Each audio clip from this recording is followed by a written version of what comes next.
Now we get to the last and most important part of this short review of math, word problems. This is where math becomes real. In this course, we're interested in using math as a tool to help us learn new things about astronomical objects, and that means we'll be solving word problems that relate the math to the astronomy. The mathematical tool we'll be using to solve word problems is algebra. Since not everyone has seen much algebra, let's go over how we'll be using it in this course. The key here is something called an algebraic formula. A formula is just a shorthand way of saying how one quantity relates to another. Here's an example. D equals VT. That means the distance an object travels equals the average velocity multiplied by the travel time. Both of these say exactly the same thing. Let's take it in parts. D is the distance an object travels, V is the average velocity, and T is the time. If you haven't had any algebra before, notice that there's no time sign written between the V and the T. Whenever you have two symbols like this side by side, it's assumed that they're multiplied. Now, since both statements say the same thing, which one would you rather have to write out? The long one or the short one? The power of using algebraic formulas is that it makes it easy to see at a glance how all of the pieces are connected, and you know it's true no matter what specific values you put in for the symbols. Let's take a look at how we solve word problems in this class. I'm going to run through a cookbook approach for solving these. If you already have enough experience that you're comfortable tackling questions like this, you should go ahead and use whatever method you're used to. But if you're uncertain about what to do, you can use this as a guideline to help you work through these problems. So step 1 is reading the problem. This is one of those obvious things that a lot of students never really do. They just look at a few key words and hope they can go from there. But you really should read through the whole thing and ask yourself 2 questions. What information is the question asking for? And what information does the problem give you to get you there? Once you know those 2 things, you can move on to the next step. In step 2, you need to think about what the problem means. In this class, we won't be asking you math problems on random topics. They will always be about the astronomy we're studying.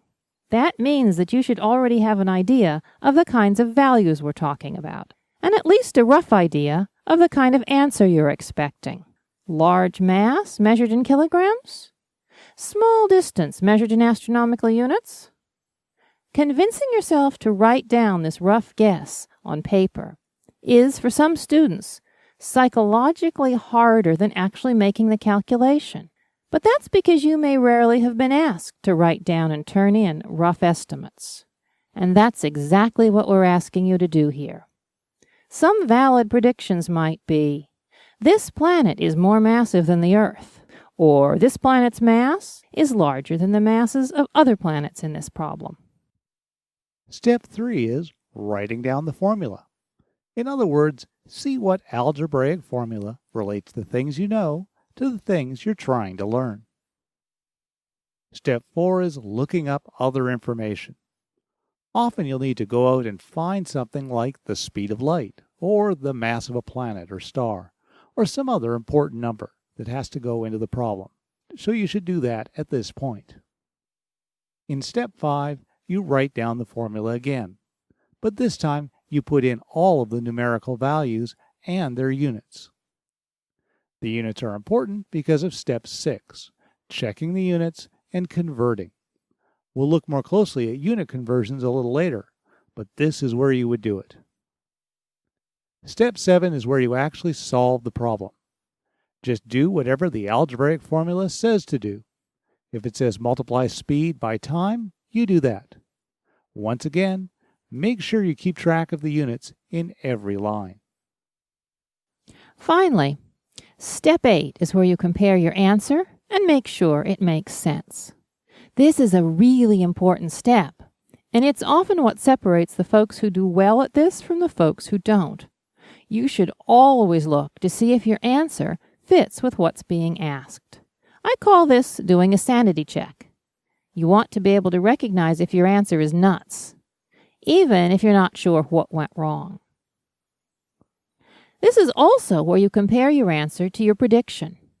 If your answer makes sense and agrees with your prediction, you're probably on the right track.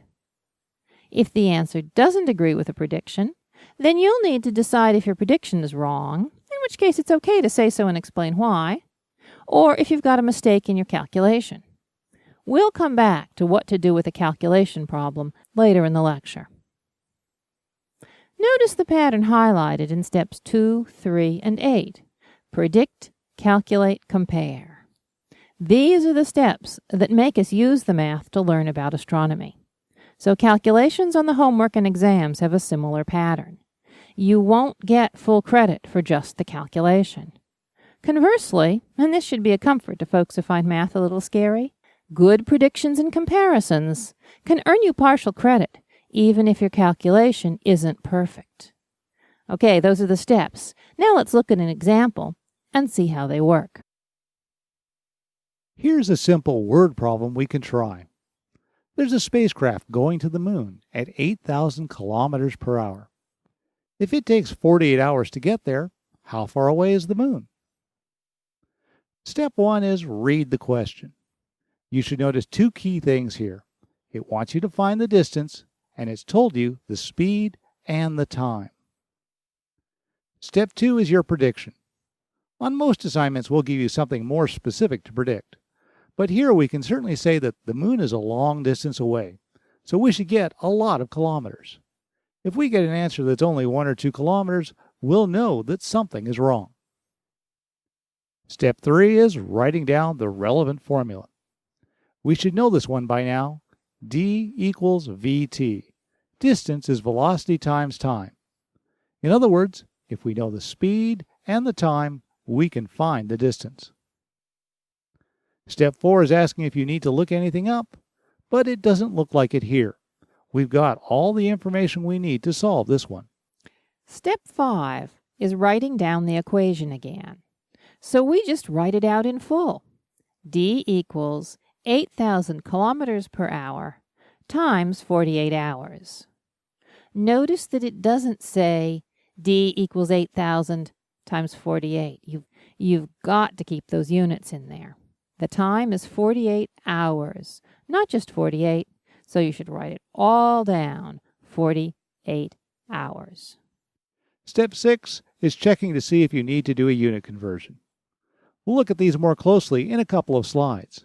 But for now, we can say that no conversion needed. Time units come up twice, but they're both the same, hours. So we're fine here. Now we solve the problem. Since all we're doing is multiplying, we can group the numbers together and then group the units together. 8,000 times 48 is 384,000. We also have kilometers divided by hours in the speed, and then multiplied by hours from the time. Since you're both dividing and multiplying by hours, they cancel out and the only unit left is kilometers. So the distance is 384,000 kilometers. Finally, we do a comparison. As we expected, the distance was a lot of kilometers, so that looks right. Also, the units are distance units, kilometers. If we'd gotten kilometers per hour, or hours, or something else, we'd know that there was a mistake somewhere because we're not getting a distance. In the calculation part of the assignment, steps 3 through 7, you are expected to show your work. However, you don't have to show everything that's listed here in what you turn in. You certainly can include all of this if you'd like, but on the next slide, I'll show you what the bare minimum is to count as showing your work. You certainly need to have the formula, D equals VT. You also need to show the formula with all the values listed in it. If there was a unit conversion, you would have shown that, though in this case we didn't have to. Finally, you should show the answer with its units. That's the minimum needed to show your work in one of these questions.